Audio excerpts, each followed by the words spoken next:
Olha só, pessoal, muito interessante esse movimento que está começando a acontecer no Congresso Nacional. Qual seria um movimento de obstrução nas votações? Praticamente, o Congresso Nacional parando de funcionar aqui para combater aí, ou pelo menos protestar contra as interferências de outros poderes no poder legislativo. Uma coisa muito boa, muito interessante, a meu ver. Pena que está sendo feito aí com, sei lá, 2, 3, 4 anos de atraso. Isso deveria ter sido feito há muito tempo. Eu acho isso uma coisa muito interessante. Será que tem essa proporção toda que essa reportagem aqui da Revista Oeste faz crer aqui? Provavelmente não, vou falar sobre isso aqui, mas também vou explicar por que eu acho que isso é uma boa iniciativa que deveria ser feita assim, de fato, se tivéssemos um Congresso Nacional majoritariamente ideológico, representando de fato os interesses do povo brasileiro. O caminho seria esse mesmo. Será que nós temos um Congresso dessa forma?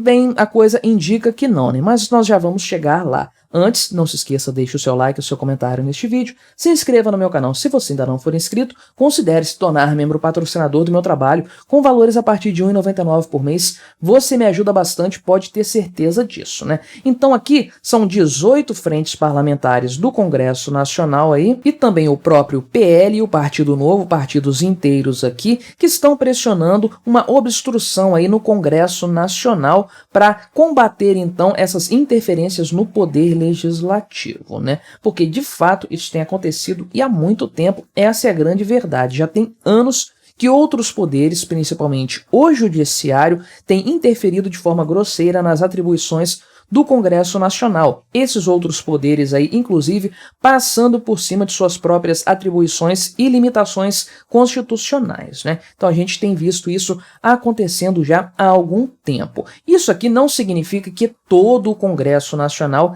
está interessado nessa questão. Por quê? Porque não temos, conforme eu falei, um Congresso Nacional ideológico que tem uma pauta de fato que representa os interesses dos seus eleitores. Grande parte do Congresso Nacional é formada por interesseiros, pessoas que estão atrás de cargos, de ministérios, de estatais, de emendas parlamentares. Então eles vão votar aquilo que for necessário, vão aceitar as medidas de outros poderes que forem necessárias para eles terem acesso a esses benefícios aí, né? Aqueles que são realmente ideológicos, que não abririam mão da defesa dos seus princípios, daquilo que eles acreditam e daquilo pelo qual eles foram eleitos aí, esses indivíduos acredito que não têm poder suficiente para fazer valer essa obstrução, esse embargo nas atuações aí do Congresso Nacional para combater as interferências de outros poderes dentro do poder legislativo, né? Mas de fato as votações foram paralisadas por conta dessa manifestação aí.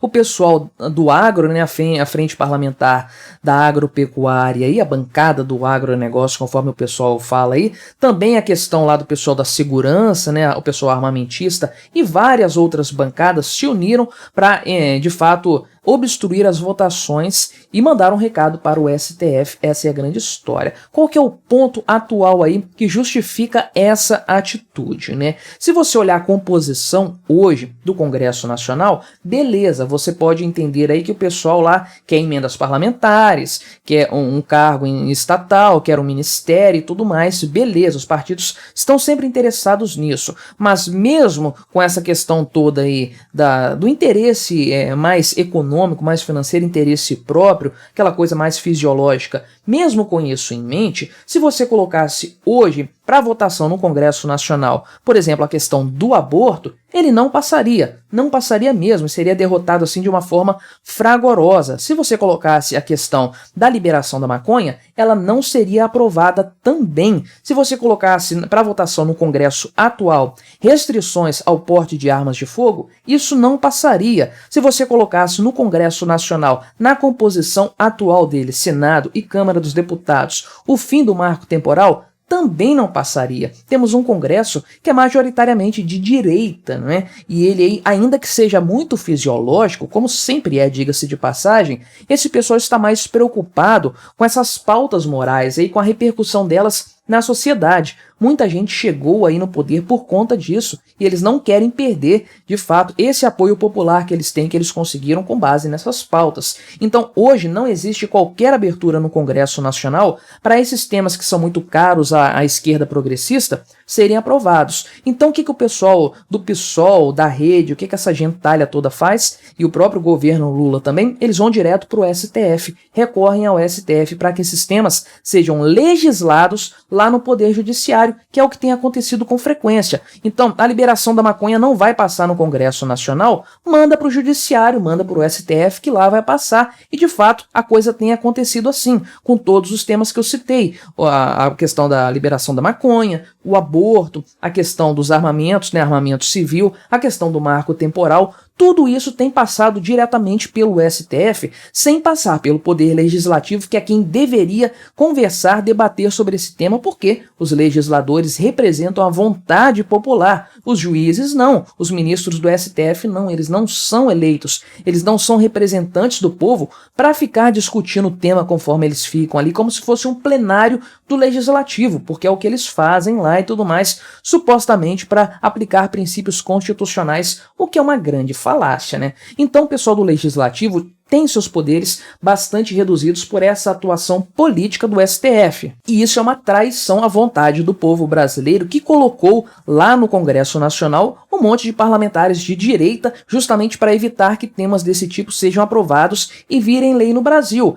Então o STF está funcionando como um tapetão no final das contas, já que essas pautas não passam no Legislativo, manda para o Judiciário. Isso está tirando totalmente o poder do Legislativo, do Congresso Nacional, e está também traindo a vontade do povo brasileiro. Isso é um grande problema. O que esses parlamentares, então, estão se unindo para fazer? Estão tentando aí usar de alguns métodos, alguns artifícios aí, obstrução e tudo mais, para pressionar os outros poderes a parar de interferir e a parar de legislar sobre esses temas aí, usurpando as atribuições do Congresso Nacional, né? Basicamente, isso que eles estão fazendo.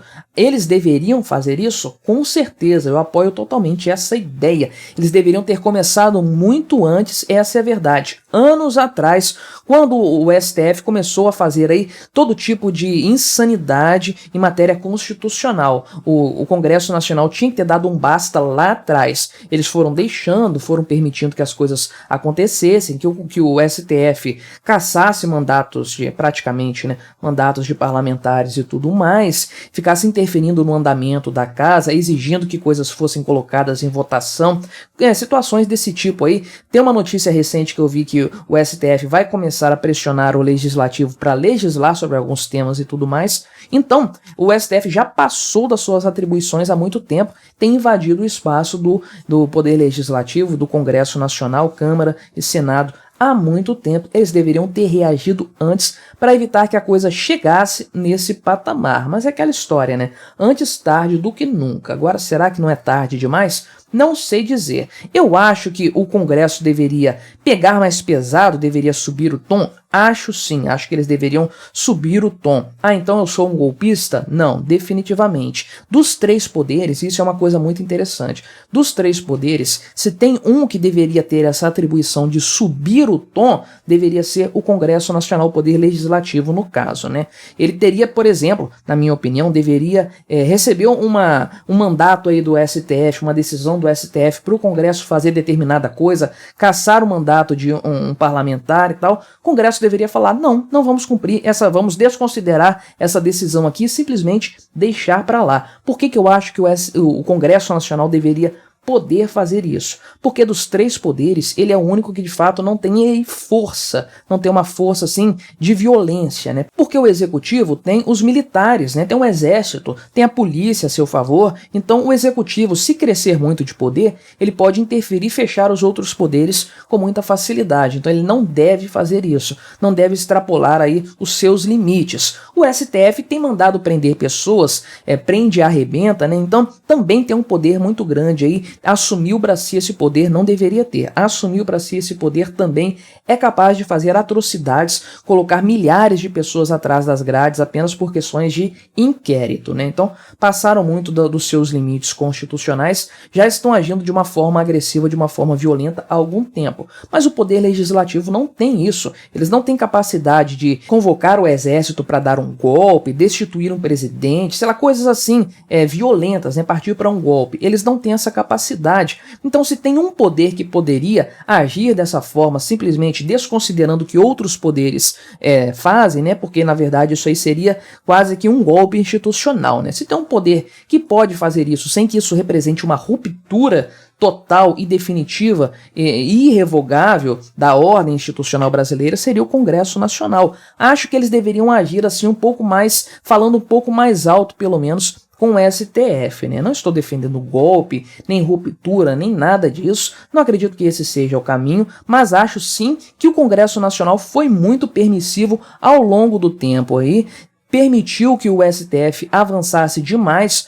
sobre as atribuições que são exclusivas do Poder Legislativo e agora a coisa saiu totalmente de controle. Alguém tem que botar um ponto final nessa história aí, lembrando que é o próprio Congresso Nacional que tem a atribuição de destituir ministros do STF. Será que esse aí não é um bom caminho para mandar um recado para o pessoal do STF, né? Dizer que de fato aí eles podem destituir um ministro e fazê-lo para mostrar que a coisa é possível, para dar um recado para o STF, para que os senhores ministros, os supremos, fiquem pianinhos no seu lugar e se restringam às suas atribuições constitucionais, talvez a coisa funcione dessa forma, né? Porque o que nós temos hoje, de fato, volto a dizer, é uma traição da vontade popular expressa nas urnas no ano passado, né? Não dá para dizer que houve fraude eleitoral nesse sentido aí. Para pensar, nós temos um Congresso majoritariamente de direita, conservador, que reflete exatamente a vontade popular. O que nós temos não foi uma fraude eleitoral que colocou pessoas aí de esquerda em excesso no Congresso Nacional. Não, temos um Congresso Nacional majoritariamente conservador. O que nós temos é um STF